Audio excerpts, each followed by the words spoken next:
Late হইলে তুমি তাড়াতাড়ি মরে যাবে। এই ঘোড়া কুকুর বেটাকে বুঝাবিলো। ও ধোয়ানি কুকুর বেটা, ও আলার কুকুর বেটা, ও পুচানি কুকুর বেটা, ও মাসিকে টানা কুকুর বেটা, ও বুঝবে? ও কোনোদিনই বুঝবে না। ও ফাটা কুকুর বেটা মেয়ে দেখলেই ওর গপ গপ করে ভরার লিগে।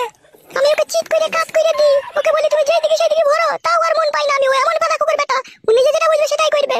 তাই না কিলো? তাহলে সোজা আঙুলে ঘি না হইলে আঙুল বাঁকা করতে হবে। সেটা আবার কি করতে হবে? কি বলো? সাধু বাবার কাছ থেকে তাবিজ নিয়ে আনতে হবে, তোকে তাবিজ পরা মারতে হবে, তাহলে ও সুরে বাচ্চা সোজা হয়ে যাবে। তখন তাবিজ পরা পাবি কোথা? সাধু বাবাই বাবা পাবি কোথা? সব সাধু বাবা পেয়ে যাবো। আমি কাউকে একবার জিজ্ঞেস করে দেখি কোথা সাধু বাবা বসে, সেখানে আমি তোকে নিয়ে যাবো। দাঁড়া, সাধু বাবার কাছে গেলেই তোর কাজ হয়ে যাবে। তোকে পরা পানি দিবে, একটা মাদুলি দিবে, ঠিক আছে? তারপরে ও ছোড়াকে তুই বসে আনতে পারবি। ও বসে যখন আসবে তখন আমার সব কথা শুনবে তো? শুনবে মানে ভেড়ার পাটা হয়ে যাবে। তুই যা বলবি তাই শুনবে, তোর একটা কথারও এদিকে ওদিকে যাবে না ও। তাহলে তো ভালোই হয়, তাহলে সেই ব্যবস্থাই করে দে। বেশ ঠিক আছে, তোর রান্নাঘরে চো, রান্নাটা চাপা গাছো, আমি সেই ব্যবস্থা করছি। বেশ ঠিক আছে, তুই তাড়াতাড়ি করবি যেন। তোর কোনো টেনশন নাই, যা তোর রান্না চাপা গা। দাদু ভাই তুমি বসো, তোমার মা রান্না করে লেগে তোমাকে চান করিয়ে দেবে। বাবা আসবে তো? হ্যাঁ দাদু ভাই আসবে, তোমার বাবা আসবে, তুমি বসো।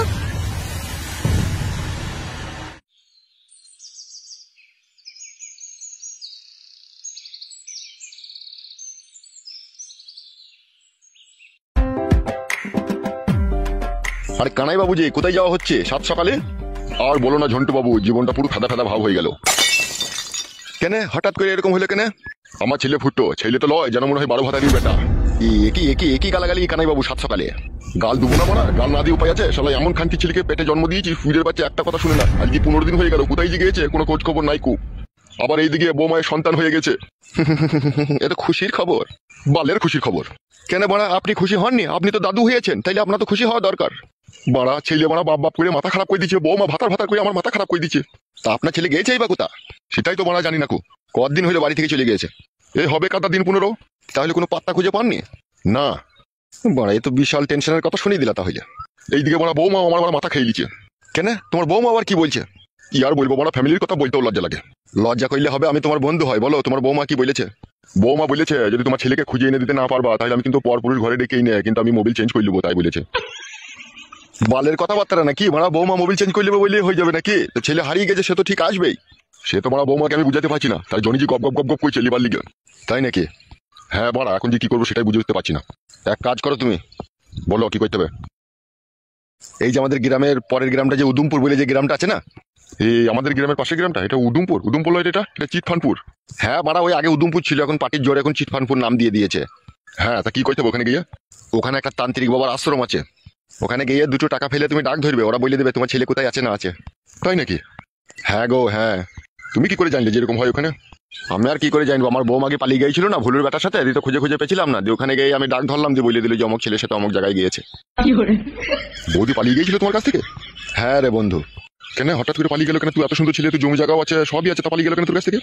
আর বলি না বাড়া, কিছুদিন আগে আমার শিরার প্রবলেম হয়ে গিয়েছিল, ধারও হচ্ছিল না লিঙ্গ, আর ও মালটা পেয়ে আর বল বল বল আবার থামলি কেন মারা? থাক মারা, পরে শুনবি মারা, আমার বলতে ভালো লাগে না সব কথা। কি দিন দুনিয়া এইলো মারা, মেয়ে ছেলেকে যদি ঠিক মতো 2-3 বেলা ওই যেভাবে ভাত মাংস খেতে দিচ্ছি, ওইভাবে যদি পাইপটা ঠিকঠাক ভাবে না দিতে পারছি, মেয়ে ছেলে মারা ঘর ছেড়ে দিয়ে পলাইছি। কি যুগ এইলো রে মারা। যুগের আবহাওয়া খারাপ বলেই তো চাইনিজরা তোর 100 পাওয়ারের ট্যাবলেট আর ওই তো মালিশ তেল বাই করেছে, যেটা মারলেই বড় হয়ে যাবে, কুকিয়ে যাবে মারা। কিনেছিস নাকি তুই তেল? না রে মারা, আমার তো কিনাই হয় না কোনো রকম তেল, ওই তেলে কাজ হয়? বোকাচোদা, রাত্রে মুখি করে দু ফুটালি ওইখানে মেরে যখন একবার পালিশ মেরে যখন দিবি না, থারো হয়ে গিয়ে যখন ভরে দিবি, দেখবি চোখ মুখ উপর দিয়ে ওয়াই করে দেবে মারা, পালানো তো দূরের কথা, গুঁজে বাঁধার মতো থেকে যাবে। লিখতে হবে তোমার তাহলে তেলটা? হ্যাঁ, কার সে 1 সপ্তাহ 2 সপ্তাহ পরে যখন হবে ওইরকম 1 বোতল তেল ঘরে রাখতে হবে, নাহলে বউকে টিকিয়ে রাখা মুশকিল হয়ে গেছে মারা। দেখুন মারা, আমার খুব টেনশন হয়ে গেছে, বৌমা তোমার আবার রড লিবার লিগে দড়ি ছিঁচ্ছে মারা, কি করবো মারা সেটাই বুঝতে পারছি না। এখন যদি আমার ছেলেকে খুঁজে না পাই, আবার পরপুরুষ দেখে বলছি মোবিল চেঞ্জ করে দেবে মারা, কি যন্ত্রণায় পড়েছি মারা। তুই শোন, এই মুহূর্তে তাড়াতাড়ি বেরিয়ে যা, তান্ত্রিক বাবা এখন ধ্যানে থাকবে, তুই ডাকে 2 টাকা ফেলে সবকিছু জিজ্ঞেস করে নিবি, কোথা আছে না আছে সব বলে দেবে। আচ্ছা বেশ ঠিক আছে, এখন আমি আসছি, তাহলে তোর সাথে আবার পরে দেখা হবে। হ্যাঁ বেশ ঠিক আছে, যা।